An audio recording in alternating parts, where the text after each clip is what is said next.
सभी को नमस्कार। बच्चों, आज हम जिस विषय पर बात करेंगे वो है प्रिंटिंग।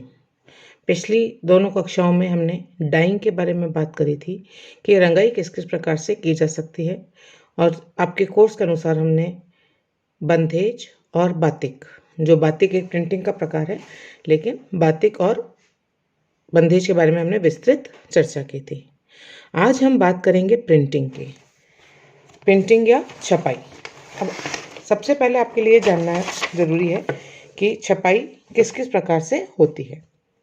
तो छपाई की यदि हम देखें तो मुख्य दो विधियों से प्रिंटिंग या छपाई की जा सकती है। पहली कहलाती है प्रत्यक्ष छपाई या डायरेक्ट प्रिंटिंग, और दूसरी कहलाती है अवरोधक या रेजिस्ट प्रिंटिंग। ठीक है। इनमें बहुत सारे प्रकार, वापस सब डिवीजन हैं, तो यहाँ पर आपको मैं बताना चाहूँगी, सिर्फ नाम आपको मैं बताऊँगी यहाँ पर, और विस्तृत चर्चा हम करेंगे प्रत्यक्ष छपाई में ब्लॉक छपाई की या ब्लॉक प्रिंटिंग की। और जैसा आप सब जानते हैं, ब्लॉक प्रिंटिंग बहुत ही फेमस और बहुत ही उपयोगी और बहुत ही सुंदर लगने वाली एक प्रिंट है। और हमारे राजस्थान में विशेषकर बगरू, जो कि जयपुर के पास में है, वहाँ पर इस प्रकार की प्रिंटिंग से वस्त्र तैयार किए जाते हैं, जिनकी ऑल ओवर द वर्ल्ड बहुत डिमांड है। आपने देखा होगा, आप जितने भी फॉरेनर्स जहाँ से वस्त्र खरीदते हैं, वहाँ पर भी आपको बगरू प्रिंट या ब्लॉक प्रिंटिंग के वस्त्र आपको बिकते हुए दिख जाएंगे। और इवन फॉरेनर्स के बीच ही नहीं, हमारे भारतवासियों के बीच में भी इसका बहुत क्रेज़ है। तो सबसे पहले हम बात करते हैं प्रत्यक्ष छपाई की या डायरेक्ट प्रिंटिंग की। तो डायरेक्ट प्रिंटिंग के अंदर जो जो छपाइयाँ आती हैं, जो प्रिंटिंग इसके अंदर आती हैं, उनके नाम ऐसे हैं कि सबसे पहला है इसमें ब्लॉक प्रिंटिंग, जिसकी हम विस्तृत चर्चा करेंगे। दूसरा है स्क्रीन। और आप बच्चों ये देखेंगे कि यहाँ पर जितनी भी छपाइयों के नाम हैं वो उनके काम के अकॉर्डिंग है, कि जिस प्रकार से हम उसको करते हैं, जो प्रक्रिया हम काम में लेते हैं, उसी के अनुसार उनका नामांकन या नामकरण किया गया है। तो जैसे कि ब्लॉक छपाई की जब हम बात करते हैं तो बट नेचुरल है कि वो ब्लॉक का प्रयोग हम उस प्रिंटिंग के लिए करते हैं। दूसरा जो मैं बात कर रही हूँ स्क्रीन छपाई की, तो हम जब स्क्रीन का प्रयोग प्रिंटिंग के लिए करते हैं तो वो स्क्रीन प्रिंटिंग कहलाती है। इसी प्रकार से तीसरी है इसमें स्टेंसिल प्रिंटिंग या स्टेंसिल छपाई। तो जब हम स्टेंसिल्स का प्रयोग करते हैं छपाई के लिए या प्रिंटिंग के लिए, तो वो स्टेंसिल प्रिंटिंग कहलाती है। इसी प्रकार से होती है रोलर प्रिंटिंग। तो जब हम रोलर्स का प्रयोग करते हैं, इसमें भी दो प्रकार के रोलर होते हैं, एक होता है डायरेक्ट रोलर प्रिंटिंग और एक होता है दोहरा रोलर प्रिंटिंग। तो जो दोहरे रोलर छपाई को हम डुप्लेक्स प्रिंटिंग भी बोलते हैं। ठीक है। तो चौथे प्रकार की जो प्रत्यक्ष छपाई है वो है रोलर प्रिंटिंग, और पांचवी है इसमें दोहरी रोलर छपाई। इसी प्रकार से इसमें होती है फ्लॉक छपाई। फ्लॉक छपाई के बाद है पेंटिंग वाली छपाई या पेंटिंग डिज़ाइन जिसमें होती है, उनको हम पेंटिंग वाली छपाई कहते हैं। और इसी प्रकार से फोटोग्राफिक प्रिंटिंग होती है, जिसको हम फोटोग्राफिक छपाई कहते हैं। ठीक है। तो ये हैं कुछ प्रत्यक्ष छपाई के प्रकार या उनके टाइप्स, जिनका उपयोग करते हुए हम वस्त्रों की परिसज्जा करते हैं या प्लेन वस्त्र को हम प्रिंट वाला बनाते हैं। दूसरी होती है इसमें रेजिस्ट प्रिंटिंग या अवरोधक छपाई। और नाम से स्पष्ट है कि जब हम कहीं ना कहीं किसी चीज़ का अवरोध उत्पन्न करते हुए जब हम प्रिंटिंग कार्य कर रहे हैं, किसी न किसी प्रकार का उसमें हम मीडियम उसमें हम उसको ऐसा बना देते हैं कि वो उसको रेजिस्ट करे, तो उसको हम कहते हैं अवरोधक छपाई। इसमें तीन प्रकार की हैं, जिसमें से एक हम विस्तृत चर्चा कर चुके हैं, बातिक कला की। तो बातिक कला में क्योंकि हमने रेजिस्टिंग पदार्थ के रूप में मोम का प्रयोग किया था, वैक्स का प्रयोग किया था, तो उसको हमने उसको अवरोधक छपाई का एक प्रकार बताया था। इसी प्रकार से इसका एक प्रकार है डिस्चार्ज प्रिंटिंग, और तीसरा है इसमें अवरोधक छपाई या अवरोधक प्रिंटिंग, रेजिस्ट प्रिंटिंग। तो ये हैं इन प्रिंटिंग के नाम, प्रिंटिंग के जो मेथड्स हैं वो मैंने आपको बताए, दो, प्रत्यक्ष और अवरोधक, और इनको हमने सब डिवाइड करके मैंने आपको सारे नाम बता दिए। यहाँ पर हम जो विस्तृत चर्चा करेंगे डायरेक्ट प्रिंटिंग के उसमें प्रत्यक्ष छपाई के अंदर ब्लॉक प्रिंटिंग की। तो जैसा कि आपको अपने इसके ऊपर नज़र आ रहा है स्क्रीन के ऊपर भी, तो ये कुछ ब्लॉक्स के नमूने हैं जो कि राजस्थानी नमूने कहलाते हैं, और राजस्थान में बहुत इनकी मांग है। और इनको कैसे बनाते हैं और इनसे कैसे अपन प्रिंटिंग कर सकते हैं, उसके बारे में हम चलिए विस्तृत चर्चा करते हैं। तो हम ये कह सकते हैं कि जो प्रत्यक्ष छपाई है, ये विधि सबसे सरल और प्राचीन है, और इसमें अगर हम ब्लॉक प्रिंटिंग की भी बात करें तो हम ये कह सकते हैं कि ये एक प्राचीनतम छपाई की विधि है जिसे हम ठप्पा छपाई भी कहते हैं। यानी ब्लॉक को हिंदी में कहते हैं ठप्पा। तो सबसे पहले मानव ने ठप्पों द्वारा ही छपाई से वस्त्र को सुसज्जित किया था, लेकिन तब ठप्पे नहीं होते थे, बल्कि पेड़ पौधों के जो शेषांश होते थे उन पर डिजाइन बने होते थे। हालांकि अब इन ठप्पों को तैयार करने के लिए लकड़ी के बने हुए ठप्पे तैयार किए जाते हैं और उसके ऊपर खुदाई के द्वारा नमूने तैयार कर लिए जाते हैं। और लकड़ी के टुकड़ों पर बहुत सारी डिजाइन और आकृति के आधा इंच तक गहरे नमूने कार्विंग करते हैं, उनको खोद देते हैं उसके ऊपर, तो जिससे उसमें रंग चला जाए और जब हम उसको कपड़े पर दबाएं तो वो रंग वहां पर छोड़ दे उस नमूने के अनुसार। तो ये लकड़ी के जो ब्लॉक होते हैं ये बहुत अलग अलग आकार के आकृति के हो सकते हैं। इनकी शेप चेंज हो सकती है, जैसे कोई गोल हो सकता है, कोई चौकोर हो सकता है, तिकोना हो सकता है, अष्टभुज हो सकता है। कोई ज्योमेट्रिकल डिजाइन के अलावा भी इसमें जैसे कोई मोर की डिजाइन हो सकती है, पत्ते की डिजाइन हो सकती है। तो अलग अलग आकृति के ये होते हैं।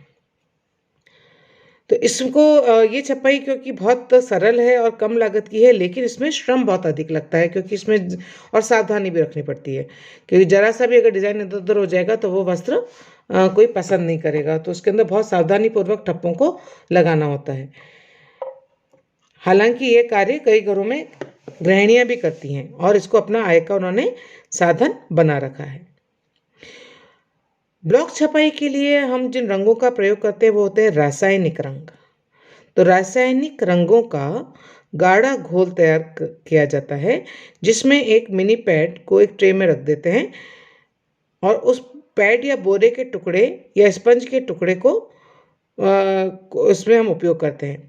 और इस पैड को या स्पंज को या बोरे के टुकड़े को हम रंग में भिगो देते हैं बहुत अच्छी तरह से, ताकि वो पूरा जब हम उसके ऊपर ब्लॉक को प्रेस करें तो वो अपने वहां से रंग को अवशोषित कर सके।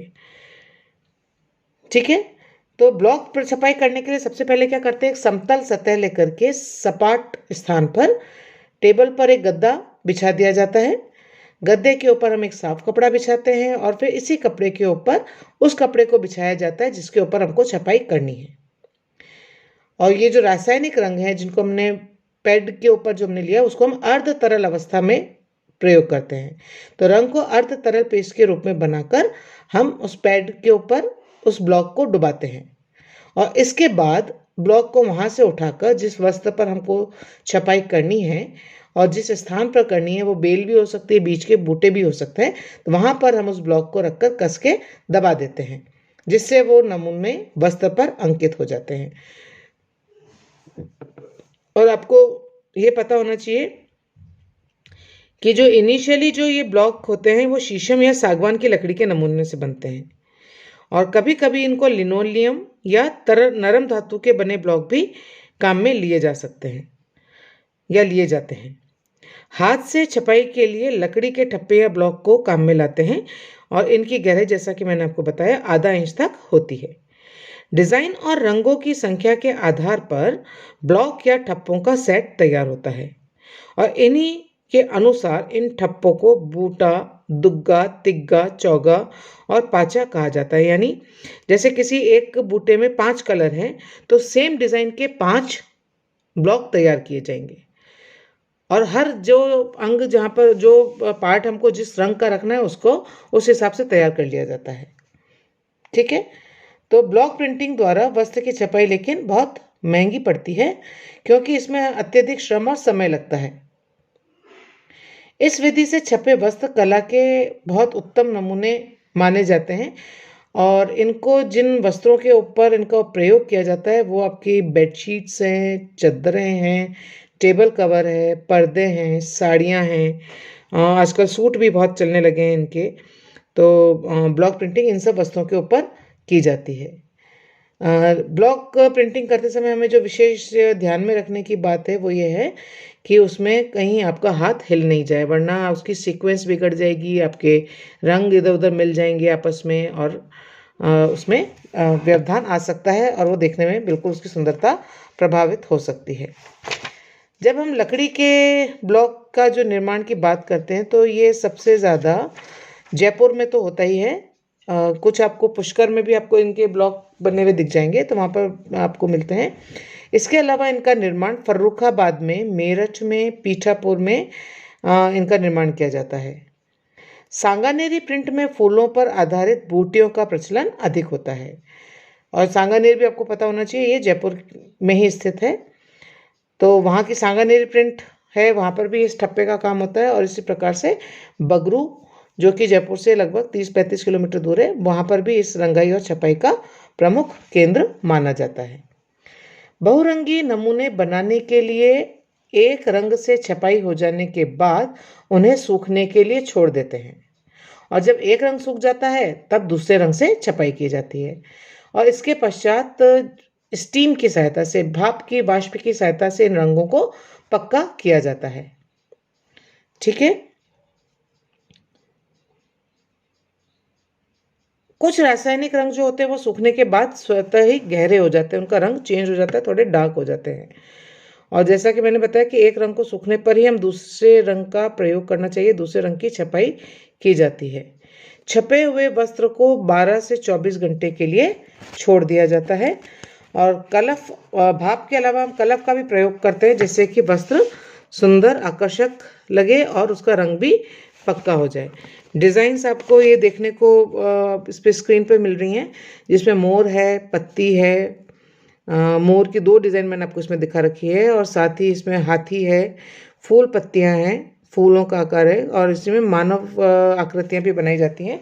जैसे यहाँ पर मैंने महिला का वो दिया है, इसी तरह से पुरुषों का भी जो ट्रेडिशनल उनकी फ़ोटोज़ हैं उनको इसमें प्रयोग किया जाता है प्रिंटिंग के लिए। तो ये होती है ब्लॉक प्रिंटिंग, और बहुत इजी है, और ये आपके कोर्स में भी है, आप लोगों को इसको प्रैक्टिकल में करना भी है। तो सिंपली इसको आपको